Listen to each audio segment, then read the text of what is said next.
Okay.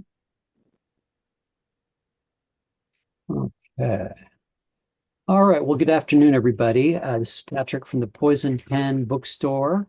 Joined by my John Nato here that just walked in, and I'm in the back room of the store. And thanks for joining us for another virtual event. Clea Simon is here with us to discuss the brand new book, Bad Boy Beat. And I got to say, you have one of the best titles of all time, which is When Bunnies Go Bad. I think. um, That was one of her many series that yeah, has yeah. written a number of creative series. But you're right, Bunnies Go Bad When is Bunnies Go probably the Bad, I one. love that title. Right. So yeah, if you have questions for Clea or Barbara, just go ahead and put them in the comments field. And we do have copies of Bad Boy Beat in stock now. And I'll put a link if you'd like to purchase one. And yeah, I'll be back on screen towards the end of the hour with any questions you might have. Barbara, over to you. Thank you very much, Patrick. Sorry for the late start. I took a nap. So Patrick was kind enough to wake me up. I'm just, what can I say? So I bet in. But anyway, we're here to talk to Clea about, and Clea, as we just mentioned, has written, let me think, The Witch Cats of Cambridge Mysteries, the Blackie and Kara Mysteries, the Prue Marlowe series, which Clea and I worked on together, the Dulcie Schwartz Feline Mysteries, and then a couple of novels of her own. And she is now with Severn House, which is a distinguished UK publisher.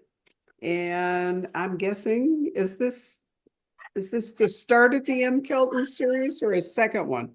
It's the start of the series. We'll see if it takes off, but there's certainly plans in the works for the second. And yes, it is my 31st mystery. As I people know. always say, oh, you're so prolific, but you know how it is. If you keep doing something long enough, they start to add up.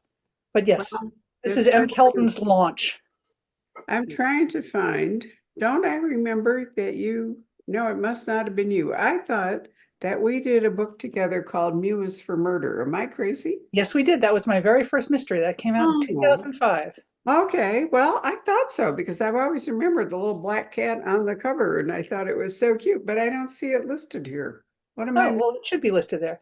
But as you know, I mean, I sort of made my name doing cat cozies. And I assume Oh, all your people know what cozies are, which are sort of gentle mysteries where they say the blood is dry before it hits the page. But Bad Boy Beat is a very different kind of book. You could almost call it Boston Noir. well, it is. And actually, when we were working on, I think it was Prude, didn't we have, or whichever series it was, I'm sort of lost. Didn't we have some like Boston clubs and some dark things going on? Boston has always been a through line in my books. And yes, the Prue Marlowe series, I call those pet noir because she also has some darkness to her. This is probably my one of my darkest books yet, though. It's a straight ahead amateur sleuth. There's sex, there's blood, there's violence.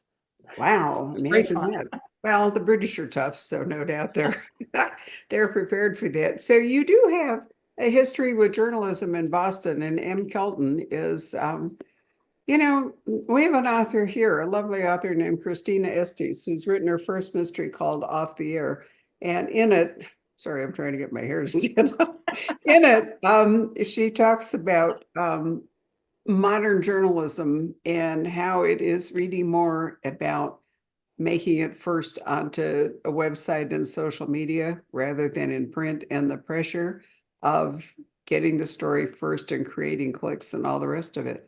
So M, however, is still addicted to print journalism. So the push in this book, she wants to get the story, but she's still looking to write it and call it in and get her name on something besides a brief. Well, M works for one of the two daily newspapers in Boston, and Boston is one of those rare cities that still does have daily newspapers. There is that tension between what goes online and what goes in the paper. And in the book, she's always looking to see, because of course the first edition goes up online, and that can be very different from what's on paper. But it is a question of getting your byline in. It's not just getting clicks; it's getting the story and telling the whole story. And what we would call, I guess, heritage journalism is still interested in that. It's not just headline news. It's the who, it's the why, it's the where, et cetera, when, and getting the whole story. And it sort of doesn't matter if it's on the page or on the website. It's a question of, can you get the scoop? Can you get the truth before the other guy does? Well, it's very competitive, no question. It's sort of like the Boston Marathon, who's going to make it over this finish. Sorry, the finish line first. I'm sorry, the dogs just came home, so they're clamoring to be fed. You know what it reminds me of in a way, and this was also true in Boston during the tumultuous days of the running up to and through our American Revolution, is that the broadsheets were the way that people got instant news. And instead of a newspaper, people would rip off something from a print, like a big poster or and then they would hawk it out in the street and people would see these one-page large size things. And I mean, basically tabloid journalism, but single sheets. You see, I figure that's all just along the same continuum of journalism. Yeah. Because what interests me in journalism is the search for the truth. And M. Kelton, for various reasons, as you know, relating to her background, she's sort of a perfect journalist in that she has a great distrust of people and institutions. And so she's after the truth. And so to me, it sort of doesn't matter if you're ripping off a broadsheet or posting it online, or it's running in the newspaper. It's just a question of getting that story, getting it right, and getting it out there. Well, I agree with that. Also, to do that, you have to be brash and intrusive and not take no for an answer. So, reporters like him are not warm and cuddly people. They can be very hard-nosed. And again, I felt that true and off the air, that you have to be prepared to really intrude on people, and often in times of great stress or tragedy for them. So softer emotions are not a reporter's friend if that is if that's their goal. And that's certainly true with M in this book. That's very true, Barbara. Yeah, one of the actually real life occurrences that I used in the book, there was a murder in Boston in which a young woman was, she was murdered and only half her body was found. And I remember talking to a friend who was the reporter, who was the person who had to do the death call, who had to call the parents to get a quote. Can you imagine calling parents and asking them to comment on the fact that, their daughter has apparently been killed and only half of her has been found? No, I can't, which is why I'm not a reporter, among other reasons. But we were watching Vera last night. The Vera Stanhope series has gone on. I think, I don't remember, it's in its at least 10th, possibly longer series that is written by Anne Cleves originally, but now adapted from her novels. And Vera's the same. Vera has to ask really difficult questions. She has to go and tell people terrible news and then ask them things like, where were you during the, time the crime was committed, or, did your daughter have any enemies, or whatever it all is. And so, I think the same things that actual investigators have to do are the same things that the kind of journalism you're talking about. There isn't really a big difference. And it's possibly one reason why reporters are often the lead characters in crime fiction. You're totally right, Barbara. Yeah, Yeah, it's the same. Where they're after the same thing, is they have to dig underneath. They have to not be polite, and they have to dig to get at the real story, and no matter what it costs. And it costs the investigator as well. I mean, that's true in Anne Cleeve's Vera books, which I love, and I hope it's true for M as well. It's hard work, but it's necessary for the public to be informed. Well, there I have a slight problem. I don't know that the public actually has a right to know that many personal things. I think the public has a right to know if something is dangerous. Is there a serial killer in the neighborhood, or, is the bridge out, or all these other things. But I think some of the questions that are asked under the rubric of the public has a right to know really isn't true. I mean, it's hard to keep any kind of personal, it's hard to have any, what's the word I want, boundaries that people respect anymore. But then people go off and volunteer stuff on social media. I mean, we have this whole thing going on, if you've been paying attention, about the Gilbert Goons in the Arizona Republic doing all this reporting, prodding the police department, which seems to be not doing its job, and only doing its job thanks to this really terrific investigative reporting by the Journal. I'm sorry, the Arizona Republic, not the Journal. And Robert Englund, who's an actual friend of the store and a good customer, great reporter. And I thought, why is it that it's the newspaper that the investigative guys for the Arizona Republic are really going to push this? Journalism is necessary for democracy. And Yeah. you might argue about the boundaries, but it is necessary to have access to the truth and the whole truth.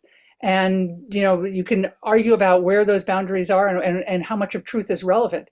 But the public does have a right to know what its public officials are doing, and the public has a right to know what's going on, certainly in terms of crime, which is M's beat. Right. And No, I agree with that. that's a necessary. It's necessary to democracy. And I definitely agree that public officials, that's one thing that you sign up for if you become a public official.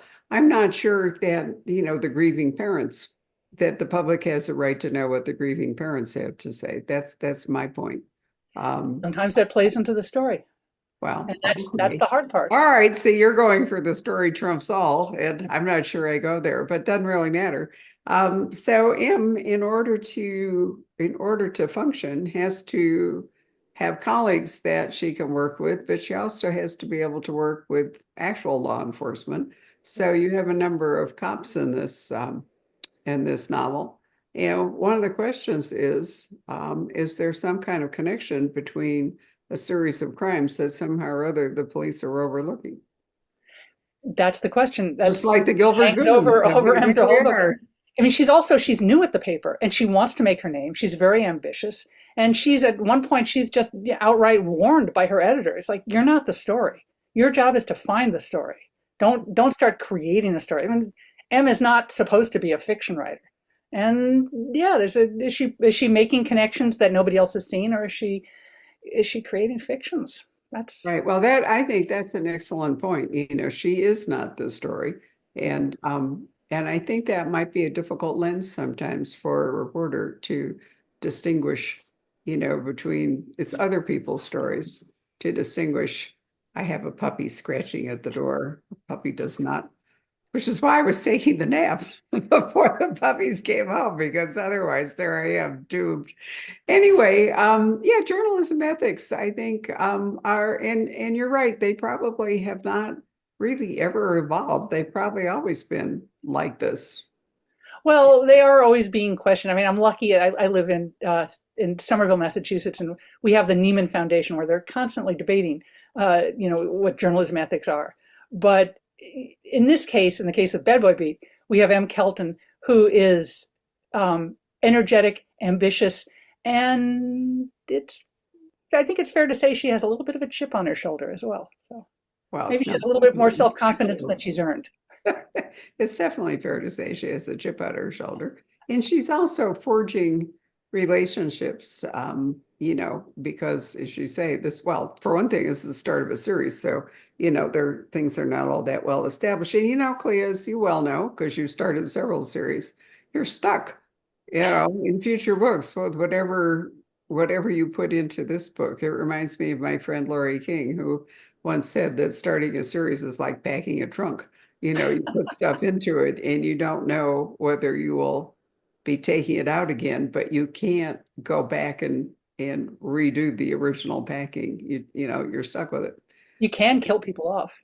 Well, no, you can do that, but I mean, you can't suddenly make them taller or, divorced or, whatever it might be at the outset. I mean, you can do that later, but they are who they are at the beginning, physically and, emotionally, and in terms of training or interest or whatever it might be. And so, you have to sort of move forward with that. One of the problems that often confounds people is age. How old was the character when we first met the character?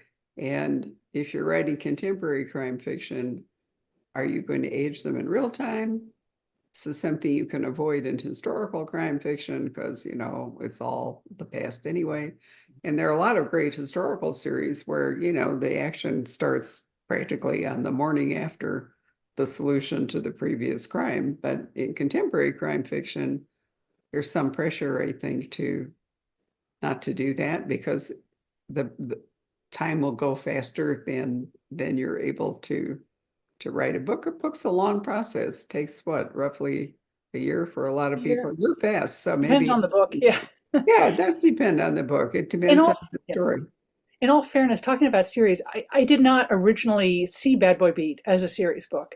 Um, reading it now, it looks like I did, but at the time, I just wanted. I'd come off a very sort of dark project, and I just wanted to write something, fun and fast and very plot driven. And it just came to me. It was just fun. But having written it, and because my publisher is interested, I realized that there are all these strings to M that I want to pursue. And in fact, I sort of have the, not approved yet or anything, but I have the germ of a second plot, which brings in all the complications that M's left with, which I won't give away, as you know them. But at the end, she's lost some of her contacts, and she's alienated other ones, and she also is maybe beginning to come to terms with some things in her own past, and I'm already seeing how that'll all come to play in the second book. But when I first wrote it, I just wanted to write something. I just wanted to write something. Sure. Well, you could write a trilogy. That is always sort of an acceptable, length of time. I agree that there were many things at the end of the book left to explore. I mean, obviously, you've wound up the particular mystery because you need to do that, but you have left various personal threads and possibilities and so forth open. That's an interesting. It's great when your publisher supports you that way. If your publisher agrees that there's more to come, then that's a good sign for you. It's very nice. I'm very grateful. And as I was happy to work with you through several series. We did. We had a good time. I agree with Patrick that your titles for the Prue Marlowe, yeah, when bunnies go bad, it is truly. Or Panthers play for keeps. I always kind of like that too. But I liked Muse for Murder, which yeah, was our first book. And Our first book, 2005. Yep. So what is it that draws you to, because you have indeed, I think we counted 1, 2, 3, 4 different series. Now this is number 5. What is it that causes you to, sit down and create, in your mind anyway, a new series? Well, I don't think that most of them start as series. I think they start just as an idea. I mean, with Bad Boy Beat, it was the line DB and PA, I think it's 127, which is dead body in public alley 127. I was like, that's what she hears. That's what she goes for. And so that wrote the book. But once you're done with the book, when you've spent, you know how it is, a year, 18 months with a character, you're loath to let them go. I mean, I've written standalones, and I grieve when I'm done with them. You miss them. And with a series, it's like, oh, I could explore this, and there's this element, Sure. and basically, though, you get to spend more time with the characters. And well, no, that is the key difference, I think, between writing series and standalones. People who write standalones love world building, and they told whatever. It's getting thunderous. I'm going to open the door. Hold on just 1 minute while I open up the door. Listen, you. I'm lucky that my cat was exploring the desk, but now I think she's fallen asleep. Yes, we could have a bad puppy moment here. I've got a sleeping kitty behind me. I'm just very grateful that she settled down before we started talking. He's a very imperious puppy, and what he's learned is that he can use his paw to bang on doors. He likes to come and do that in the morning. He just he's almost 3, and definitely, yes, you're adorable. And really feeling his testosterone, so it's like, I'm not waiting here, Mom. I'm opening this door. Hello there. There's the older I'm the guy. most important person here. Yes. Well, anyway, sorry. So what I was saying is that there are people who truly love, I mean, I've had this conversation over the years with, all kinds of authors, but generally it falls into 2 schools. The people who love world building and, want to tell a story, and also because of this pressure, the current pressure on twisty plots and so forth, you've put somebody through so many things. There really isn't. They've come to the end, however it is. They've been tortured. They've been, whatever it is. They're exhausted. You're exhausted. And, you just lighten up, put them away, wish them well, and move on. But people who write series love the characters. They love creating the characters, and then they want to explore. Very often, don't you think, Clea, in series, because you have to start at a finite point, authors are driven to write prequels or heavy flashbacks so that they can explore the life of the character before that character came to life. I find that's often true in series, is that we get a prequel. Yes, you can come over. Hello. Well, You I've been tempted to write a prequel really, or really do heavy flashbacks. I mean, it's the whole question of how do you incorporate backstory? It Yeah, should be natural. It should just be something that somebody refers to. I mean, Em at various points refers to her family background. yeah, And Roz will say something because Roz, her best friend, knows things about her. And so I think it's a question of just blending it in seamlessly. So I have to jump in to say I have written well, I have two standalones out, so I do know what you're talking about, and I have a third coming out in next March. mhm, And yeah, those are cases where the character goes on a very particular journey, shall we say? It's an overused word, but there's a particular problem that the character has to deal with, and it usually involved some sort of journey of self. And by the end of it, they're changed, and they're not going to be an amateur sleuth. They're going to just go on with their life. right. Yeah, well, that is the story. It is a complete story. When I say prequel, I think very often it comes up after a series has moved forward in time. And flashbacks don't really cut it, or they're going to take up way too much space. And so, Michael Connelly did that deliberately. That's right. Trying to think. Charles Finch did my very favorite prequel of all time. He wrote a prequel, and then he loved the prequel so much he turned it into a prequel trilogy. And I've always thought that was so great. And it was fun as a reader, because since you knew what those characters' lives were like later, it was a lot of fun to meet them when they hadn't yet moved into those lives, and you knew what was coming for them, but they didn't know what was coming for them. I thought it was a really fascinating reading experience, to do that. Oh, I So actually I can understand that because I can't believe I've forgotten, but I actually wrote a short story that's an M. Kelton prequel. It was you something did. that we offered librarians who were pre-ordering the book, but at some point it'll be published. And it's M's first newspaper job, which is not in Boston. And how she's stuck just covering a city hall meeting, which, Right. anyone who's it's boring. You just sit there and they're talking about variances and codes but it's the nuts and bolts. It's what you got to do. And Sure. sure enough, she ends up getting herself in trouble. Well, for you, I have always thought that Boston was a full-fledged character. I mean, and I've always liked series that were rooted in a landscape, so that the landscape is just as much a lead character. I mean, I read Bob Parker, I'm so old. I've read Bob Parker in real time. I read Tony Hillerman in real time. Not quite Agatha Christie, but Ross McDonald pretty much in real time.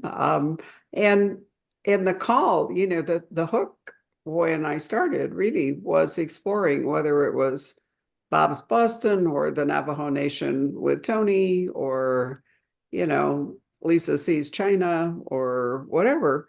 And you think of those, not just landscape, but the culture that goes with it. So Boston is a city that has a very distinct culture. It's not, a cookie card kind of a city. Um, and I've thought you always really played that up well. Have you always lived in Boston? No, I grew up outside of New York. I came up here to go to college and got stuck. But it's a captivating city, obviously, because I got stuck here. And it also, as you know, has an incredible crime history. Yeah. Whitey Bulger, et cetera, which is various things that's still happening. A few years ago, I used this in my mystery world enough, uh, which, as you know, I also have an affinity for the music scene. The owner of a local club his remains were found, and it turns out that Whitey Bulger was a partial, or as you could say, a silent owner in a local club. Something Oh, happened, and he was disposed of. And years later, his body turns up, and it's like, wow, this so-called ancient history it's still going on. It doesn't matter if the main players are dead; the repercussions are still echoing through the city. Well, yeah, but I mean, Boston's one of our very oldest cities, so you have history that Phoenix, Phoenix doesn't have. When I first came to Scottsdale in 1950, there were two paved roads and the city wasn't even incorporated. And, now it's tremendous, but it's not, it's only 73 years old, basically. Whereas Boston goes back to the, 17th century. So you've obviously got a lot more to work with. And New York and Boston are very different cities, but you're still on the East Coast. So, there's still a sort of an East Coast culture as composed to a Western culture. So I can see Yeah. how it would. There's a certain mentality, there's a certain pace. Yeah, yeah. And again, part of that is the landscape. My husband, who grew up on Park Avenue and spent a lot of time in Norfolk, now that he's lived in the West for so many years, gets intensely claustrophobic when we go east.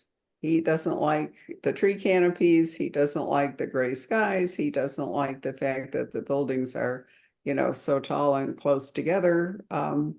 And I grew up north of Chicago, and again, very much was very similar, in terms of deciduous trees, tree canopies, the lake, the terrible weather. But now I've lived Chicago has that really great big city feel too that I love. well, it does, yeah. I mean, Boston is a relatively contained city. I'll tell you that I'm a big fan of the Boston museum scene. The Isabel Stewart Gardner, of course, is eccentric and interesting. Talk about crimes. Yep, exactly. With a crime hinted, I hope during my lifetime, what remains of it, that they may find out whatever happened. I'm afraid the paintings are destroyed because I think they were taken, by criminals, and well, they were taken by criminals clearly, but I don't think that they were taken to like decorate somebody's collection. I think they were collateral. I don't know. And I hope you're wrong, but yeah, I do too. that Donna Tartt's was it Donna Tartt, the goldfinch, the art used as collateral. I'm hoping that they're in the private vault of some, Russian or Japanese gangster. By the way, my cat is purring behind me, but she's groaning. So if you hear, That's okay. The dogs will come back any minute, no problem. but I don't know if any of your viewers don't know, but the Isabella Stewart Gardner heist was famous. People came in, identified themselves as police to the guards, and in the matter of, I think it was less than an hour, cut out several paintings, including one of the fewer than 40 Vermeers in existence, Rembrandt, etc. Just took them out of the frames and disappeared, and nobody knows. And the fact that they cut them out so savagely argues that they really weren't intended for collectors, but as some kind of You might be right, but I want to be wrong. But anyway, the reason I brought this up was that I have a friend, the author Dana Stabenow, and she's a John Singer Sargent fan. So she then wanted to go to see the John Singer Sargent show. It had like 2 weekends to go in January, if I remember right. Yes. And so she said, let's go to Boston for the weekend, she said, and see the John Singer Sargent show. And I had sort of a moment when I thought to myself, oh, I wonder if the weather is going to cooperate in this endeavor. I was about to say Boston in January. But no, so it's full steam ahead. And of course, in Phoenix, you hardly ever say to yourself, I wonder if weather is going to be a problem, because it generally, I mean, even if it's hot, everything is air conditioned, so you don't really care. But anyway, off we went to Boston on Friday, and we stayed in, I'm trying to remember, was it the Lenox? Anyway, we had a fireplace, we had adjoining rooms with a fireplace, and we walked around Boston, and we went to the museum, and we saw the show, and we had a fabulous dinner at the bistro, which I had found by reading the most recent Robert Parker by Mike Lupica, who had a scene there. And I wrote ahead to the restaurant to say I was making the reservation because they were featured in a book. So they were very excited and gave us a fabulous table and created a menu for us. And I sent them an autograph book and said, thank you. And then we woke up Sunday morning, and American on its app said, maybe you should think about changing to Monday. And we thought it was still nice out, and I needed to be home. And so we thought, So we went to the airport. And then we got another message from Americans saying, we've lost your plane. we'll find another one. And then we got another message saying, well, we got a new plane, but the plane's delayed and, but it's okay. You still don't need to change your reservation. And this went on until the blizzard started shutting down Logan Airport. And, yeah, and eventually, we spent the night at Logan and went home. But it made me realize that how small Boston is. It really is because, we had to then find a place to stay from the airport and go back to the airport. And, if you're in Los Angeles or somewhere, you're talking serious mileage. But in Boston, it's like, it's just a little So I tough. have to ask, did you get to the Gardner Museum? Not on that trip. That trip, I've been there several times, and we're going back in September to Boston, and back to the restaurant, which I thought I was was about to say September should be safe. yeah, but well, we're on a ship, so it won't matter. The ship will sail regardless. But I do love the Gardner. I have been there before, but the whole point of that was to see the John Singer Sargent show. But Boston is such a walkable city. And years ago, when we went there the first time, we were catching a ship to sail across the Atlantic and back on some 30-day odyssey or whatever. We timed it to get there on July 3rd so that we could see the fabulous July 4th, On the Esplanade, yes. from the Famous for river that. in the Esplanade and all. But again, you can walk all over Boston, Yeah. or there's like a tourist, what is it, a trolley or a bus There that are you, trolleys, there are buses. right, Our subway system is right now in disarray, but it used to be fantastic. I mean, M is always jumping on it. sure. Driving in Boston, I would not recommend. M drives in Boston, and Right. that's Actually, if you fly into Logan, the Boston Harbor Hotel has a boat that will pick you up at the fringe of the airport and take you directly to the hotel, which I didn't try that in January. I thought we'd try something closer to the museum, but I've done that as well. So I love Boston, and it is an eminently livable and walkable city with great universities and great museums and lots of wonderful architecture. And the only thing I don't and a like, seedy underside. yeah, I don't like the duck boats, but that's just a touristy thing. But you're right. There's a big history of crime. Bob Well, the Parker. duck boats, you mentioned the duck boats, and I'm afraid I share some of your feelings about the duck boats, and I hope a memorable scene in Bad Boy Beat, uh, in which a tourist on a duck boat runs into something that Right. would rather not run into. Which is why I brought it up. Well, nonetheless. And I forgot to mention the Boston Public Library, which I think is It's a great also library. a remarkable institution, a couple of beautiful parks. So it is a perfect city for crime fiction, is that, I'm going a long way around to say that. But it really is ideal for crime fiction with varied neighborhoods, various clannish kinds of, Italian, Irish, whatever, densely packed, so that, people rub up against each other and cause friction, lots of money. And we have a great literary history. I mean, there are tons of us, as you know, crime writers here. We've got Yeah. Joanna Schaffhausen and Hank Philippi Ryan and Edwin Hill, and they're just, I could Dana Cameron, Tony Kellner. There are hundreds of us here. They really are. It's a city for writers. Where it's And actually a very literary, collegial city. and literary landscapes. I mean, one of the things I always enjoyed about the Spencers was, in fact, all the places where Spencer went to eat. Some of which are no longer in existence, which I think is sad, but that's how restaurants scenes go. But yeah, so I can see why you stayed there and why you enjoy writing about it. Um, what would you like to say about your book? Why don't you give us a little plot summary? Because we've talked about everything else, possibly because I'm still waking up. Sure. I feel like we've maybe touched some of this, but in Bad Boy Beat, it is, I hope it's not a cat cozy, even though that's what I'm known for.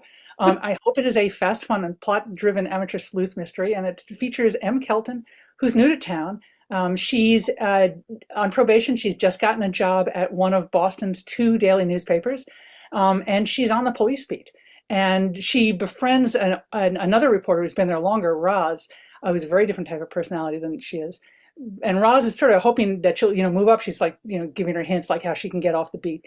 But Em has a certain affinity for the police beat. And in part that's because she comes from, well, let's say she has an unreliable family. Her father was possibly a philanderer, possibly a con man. And to some extent, Em relates to that because after all, who would you rather be? The person who has the wild fun life or the person who stays home and cleans up after him? But because of that, she's maybe a little too comfortable with not only the cops, but the criminals who are her sources. And she loves the cop beat. She doesn't really want to get off it. Right. But as she goes on, she's also ambitious. She's maybe pushes a little too hard. The first crime, like I said, DB on PA 127, I think that's the alley. The call comes in, she goes to report it. There's a killing of a low-level dealer. And she covers it, she writes it up. It's a news brief, but that's something the public has a right to know, so she writes it up. Soon after, there's another one, and she begins to think, well, maybe they're linked. And her editor warns her, you're not the story. It's not your job to make these connections. It's just your job to report on them. But she starts to think there's similarities here. Maybe there is a bigger story. And is that her astute knowledge of the criminal element, or is it just that she's an ambitious young reporter and she's hoping to make a name for herself? And how entangled is she willing to get with both her sources and with the cops who are, to some extent, they use her, to some extent, they give her tips. How entangled is she willing to get that story? And really, what is it going to cost her? Well, yeah, I think what is it going to cost her is a key question. I certainly think that a reporter going after a story is more likely to be seeing connections with other stories than people just investigating discrete as CRETE, not double R, no, not CREET, which I might add has gotten wrong in practically every book I've read. So copy editors clearly don't understand there are two different discretes involved here. But if a cop is assigned a particular crime, may not, therefore, it's the only thing I can sort of imagine happening here in Gilbert, although I think it's worse than that now, might not therefore connect it with somebody just, working another discrete crime, that the connection might not be as obvious as it would be to M, who's seeing all of the crimes. So I thought But Em is also a newcomer, so maybe she doesn't know. Maybe this kind of thing happens all the time, and she's just not doing her research. Yeah. She's not. I love her. She's fun and she's smart. She's tough. But do we really trust her judgment on everything? Oh, you want her to be a slightly unreliable narrator, do you? Oh, did you find her totally reliable? No, I didn't. Well, there was something that I figured out that, being the experienced crime fiction reader I am, that was, flashing at me all the way through. But I don't know that would necessarily be true I can tell you off screen what that might be. But anyway, let's go back to DB and PA 149. Now, right there, 149, yes. why Boston needs to be the scene for this particular story. There aren't, at least in Scottsdale, public alleys. If there Wow. are, they're very rare. I grew up in a suburb of Chicago where we did have alleys, and the trash trucks went back and forth through the alleys. The milk delivery guy was in the alley, all of that. In Scottsdale, they come to your front door because there are, at least in most of Scottsdale, there aren't any alleys. It's a completely different layout. And therefore, when I read that, DB and PA 149, I thought, okay, this has got to be an old city with alleys, and so many of them that they're actually numbered. It's an old city, it's a gritty city, it's a dirty city. Yeah. There's, a lot of low-level crime going on because lots of things happen in those alleys. Right. Some of it's just trash, but I guess that's Boston being a character. Sure. I mean, yes, as you said, it could be true of Chicago, it could be true of New York, but there's something going on in there besides the rats. And yes, we do have a lot of Well, rats. but I mean, it just gives you a different kind of crime scene. Here we find bodies in the desert or similar, because alleys are not part of our reality. In any case, I really like your cover design too, which I think Severin does a very nice packaging job. Yeah. I will say that their primary audience, this publisher, is libraries. and they don't always do paperbacks. I wish that they were able to do more. So I don't know whether you're going to see, is this your first book with them? I was with them before they were acquired by Canongate, Right. and I left them for about 10 years with the cats doing stuff. And I'm now back with them, but then now they're acquired by Canongate. They are they do ebooks. That's probably Right. the They easiest do and audio, accessible but affordable issue. Yeah. yeah, I'm hoping that they will do more paperbacks because they have some very nice authors, and their hardcovers, like all hardcovers, are fairly expensive. So for a larger audience, the lower price point and the paperback would be a good thing. I'm actually going to meet your publisher in London at Oh, the how end of lovely. May, a conversation we may have, although as I say, I don't know that bookstores are really what their market is, that they're primarily interested in libraries in I the focus on US. the writing. Yeah, that's sort of out of my bailiwick. Right. No, I understand that. But I'm always an advocate for, reaching more readers. And so I am interested in the paperback. I have another Severn author coming on Saturday called Ellen Crosby, and they have done couple paperbacks for her. So I'm hoping that that may spread. But because I'm saying this because some of you are going to want to know when you can buy the paperback, and the answer is we don't know. Can't tell you. I hope at some point soon.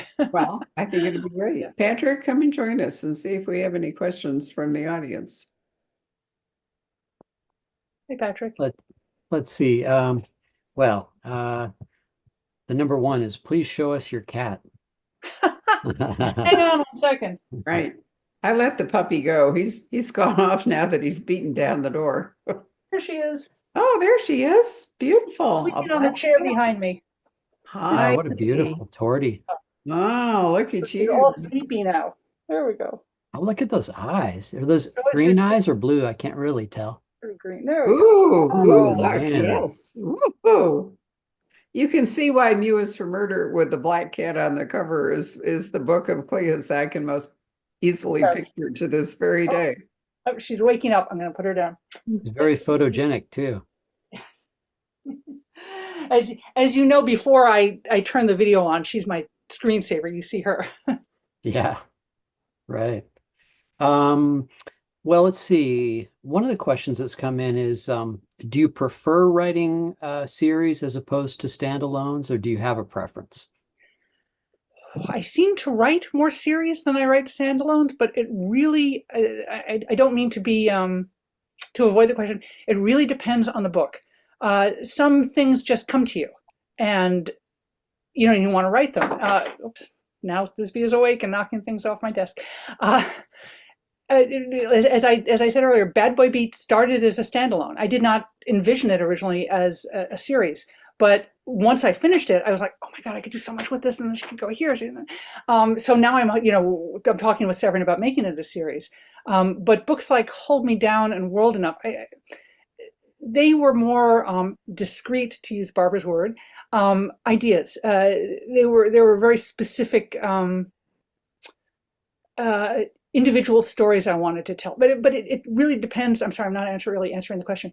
It really depends on the story. As with the Witch Cats books, the Witch Cats of Cambridge, which are my most recent cat cozy series. I think I always wanted that to be a series because, especially with the cozies, the characters are they're easy to spend time with.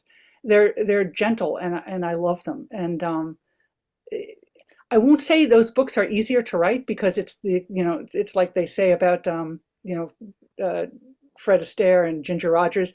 Writing light comedy is like being Ginger Rogers, as you do everything that Fred Astaire does, but backwards in high heels. So the writing is just as challenging, but the environment is one where I'm happy to spend more time there because it's not dark. It's a nice place. Justice is done and people are kind.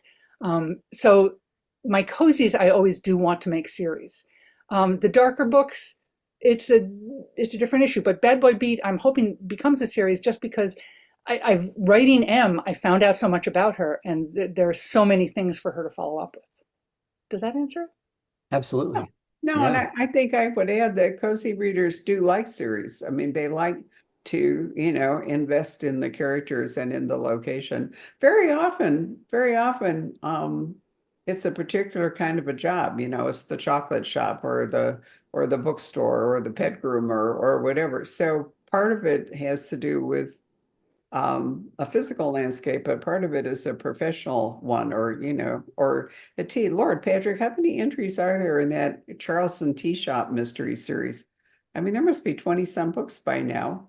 And you have to say that, in the real world, if people went to a tea shop where there was a murder every day, it would shortly go out of business. Or I remember saying to Joan Hess when she was writing she had a bookseller sleuth that in the real world, the bookstore would go out of business because the proprietor was forever out, sleuthing and not actually running the bookstore.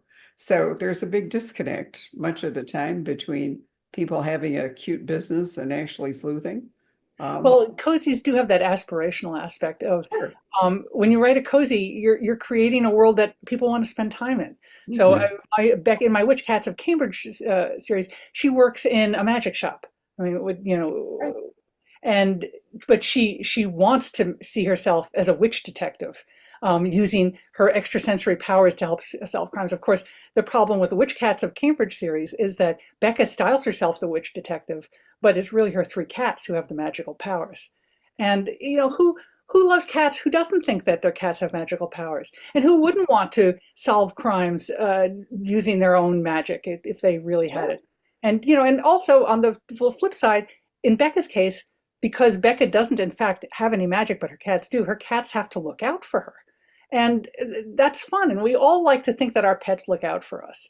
So in terms of the cute job or the cute setting, it's a nice place to spend time. It's where we all want to be. I What are the agree. names of the cats? Um, there's Harriet is the oldest cat. There's Laurel, there's the middle. And then there's Clara the calico. And her older siblings tease her and call her Clara the clown because she's got a brown patch on one eye and a black patch on the other. And she's the one who's really closest to Becca. And they all have different magical powers. Yeah. Be fun to have one named Godot to her Beckett. That would be funny. Yes. Um, so one of the questions has come in. Yeah. Have you ever considered making your protagonist a female cop? She said you do cops so well. Oh, that's very nice. Thank you. No, I haven't because police procedural requires a whole different set of knowledge. And I'm not saying that I'm not going to at some point, but at this point, I don't have that knowledge.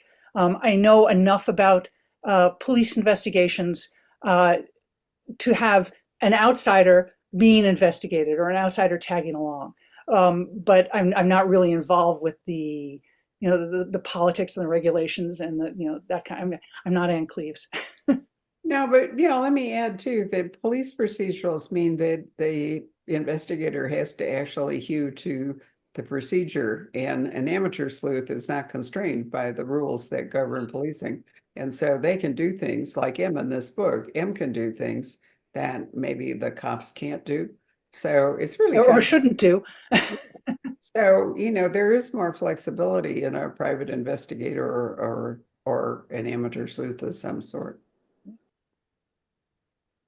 Let's see. There's a couple of questions here.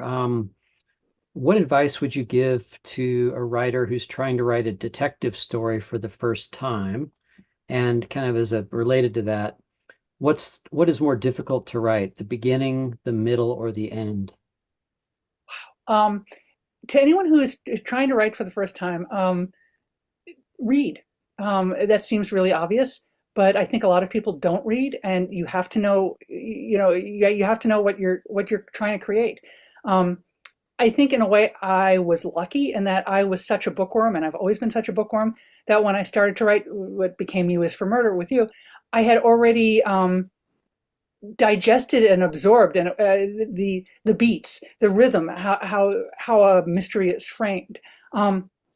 So I think the first thing that I would tell anyone who wants to write a detective story is to read, and to read everything. I mean, read stuff that isn't good, read stuff that's good, read it for fun, but then also read it again and see if you can dissect it.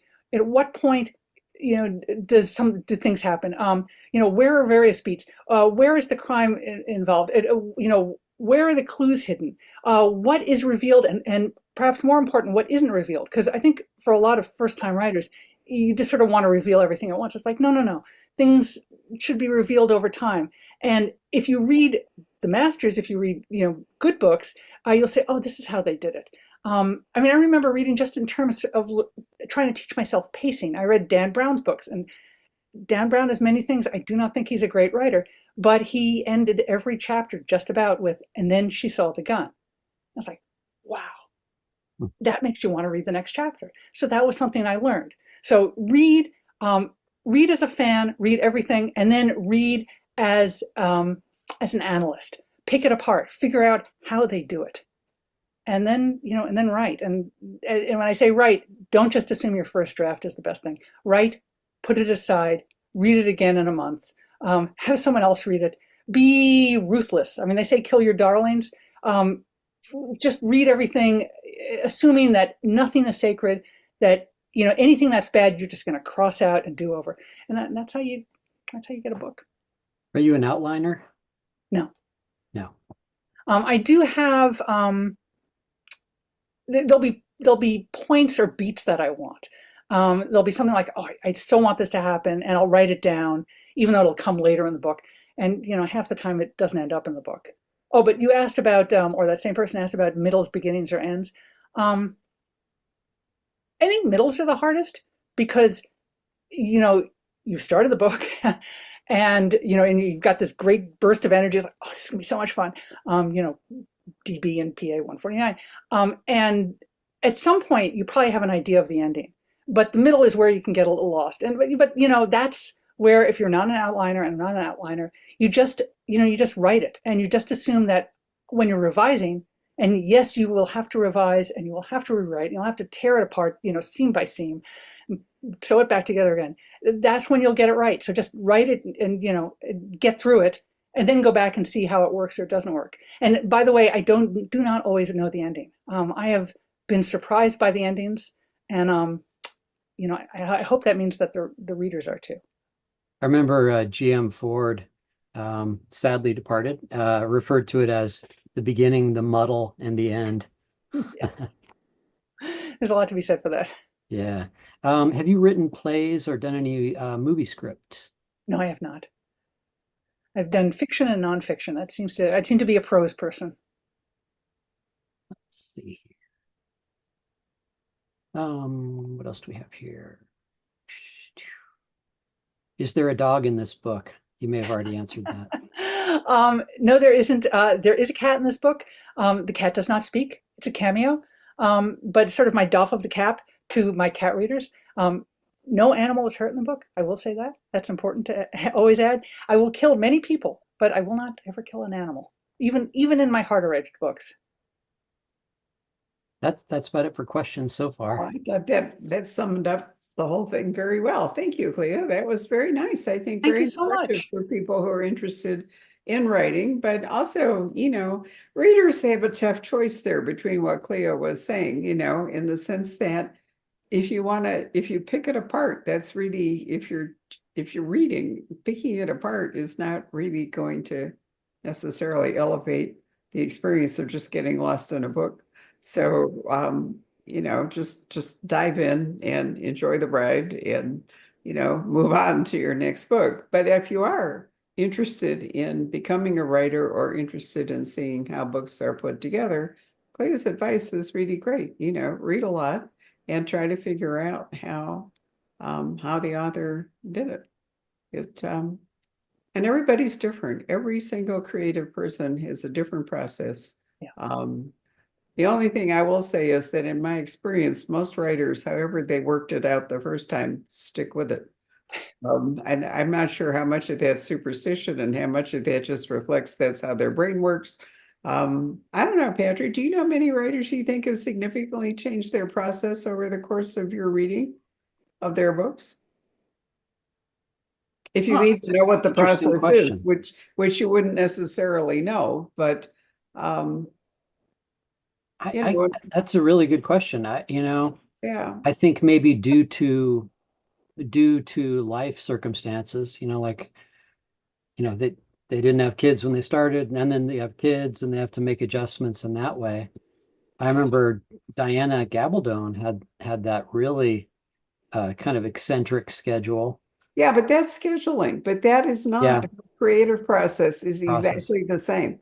You know, I mean, she writes scenes and then eventually she has so many scenes, they start sticking together and she writes connective tissue and eventually emerges with a 900-page book. And that's just how she thinks, you I know? did try to outline at one point, and I realized that for me, so I maybe one or two of my books, in fact, maybe one or two of the books for you were outlined. But I realized that for me, when I outline them, it sort of takes the spark away. Yeah. Like if I know what's going to happen, there's no juice. I didn't I'd ask rather not you. know. Right. I didn't ask you for outlines. I just, you know, we wanted some sort of a general summary, you know, this is Yeah. what I think will be in this book. And, you know, maybe I'll make it or maybe it'll be different. But you know, Patrick, we get that question at practically every author event, you know, what is your process?